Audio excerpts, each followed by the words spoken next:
So we gave 3 shiurim on the first Perek of Hilchos Beis Habechirah, which is a general Perek discussing the general halachas, how to build the Beis Hamikdash, and explaining what is a Beis Hamikdash. And now we're moving on to the second Perek of Hilchos Beis Habechirah, where the Rambam starts to explain the kelim.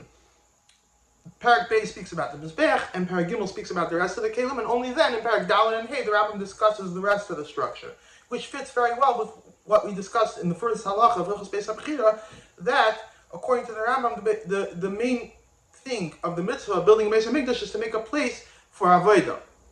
So what's the main thing of avodah? The Mizbeach. So the Rambam starts right away when describing the structure of the Beis Hamikdash. The first thing he explains is the Mizbeach. So the Rambam starts, HaMizbeach mekoymai mechuvan b'yoser. The location of the Mizbeach is extremely precise. And its location can never be changed. This is the place for the Mizbeach. That's it. From when the Beis Hamikdash was built, and the Navi told David HaMelech that this is the location of the Mizbeach, it can never be changed. Now, the Rambam says that the place of the Mizbeach is mechuvan b'yoser, extremely precise. So the Rebbe explains this very nicely, that it's not just that there's a precise location for the Beis Hamikdash, for the Mizbeach. There's actually 2 halachas here. And if you look in the continuation of the 2 first halachas of this Perek, you see how the Rambam divides this. The first halacha is that the Mizbeach has to be on Har Moriah, which this halacha applies to the entire Beis Hamikdash. The Mizbeach, but not just that because the Mizbeach is in the Beis Hamikdash, it has to be on Har Moriah, but there's a specific din about the Mizbeach that it has to be on Har Moriah.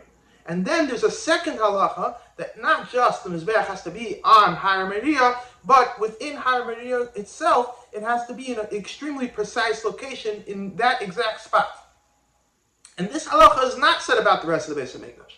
The entire Beis Hamikdash could be in any place on Har Habayis, but the Mizbeach has to be in the exact location which the Navi said. As the Rambam goes on to explain that this exact location is where Avram, where Akedas Yitzchak happened, and where Noach built a Mizbeach, and where Adam Rishon built a Mizbeach. Now, it's interesting that there's actually a machlekes Tanoim about the location of the Mizbeach.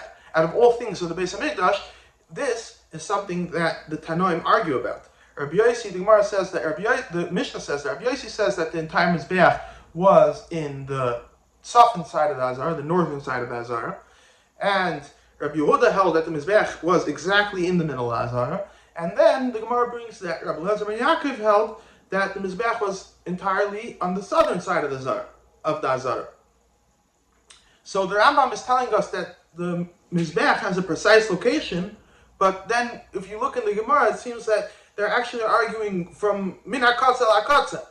Is it on the northern side or the southern side? Which would seem that there's no overlap between the 2 opinions.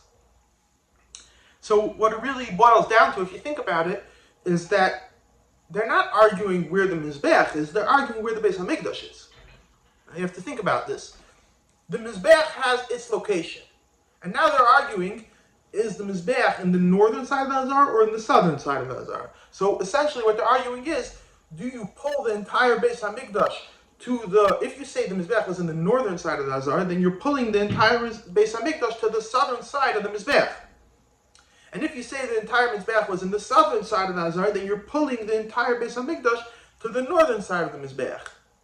So they're not really arguing about where the Mizbeach was, they're arguing about where the entire Azar was. Everyone agrees the Mizbeach was in this exact location. I have another theory how to explain this, but this would only work if you say that there is some overlap between the opinions of the Tanoim. Maybe when we get to Perek Hey, we'll discuss how there's a whole discussion about what exactly is the opinion of Elazar ben Yaakov. Does he hold that the Mizbeach was entirely in the southern side of the Azara, or does he hold that it was mostly in the southern side of the Azara? But if you're going to say that there is a certain amount of amos where there is an overlap, that all the Tanoim agree that the Mizbeach was in that spot, then you can say that the precise location of the Mizbeach is in that spot where all the Tanoim agree that all the opinions overlap. And the machlekes between the Tanaim is, where do you put the rest of the Mizbeach?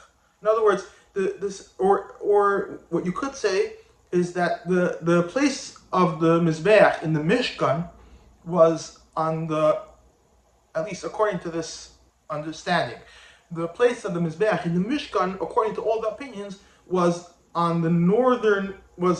facing the northern half of the entrance of the Oyel Moed. So now the question is, where do you put, in the Beis Hamikdash, the Mizbeach is a lot bigger than in the Mishkan. So where do you put the rest of the Mizbeach? Do you put the rest of the Mizbeach on the northern side of where the Mizbeach was in the Mishkan, or do you put the rest of the Mizbeach on the southern side of where the Mizbeach was in the Mishkan? Now, la'alacha, the Rambam paskins that the Mizbeach was mostly in the southern side of the Azara, but 7 Amos were sticking into the northern side of the Azara.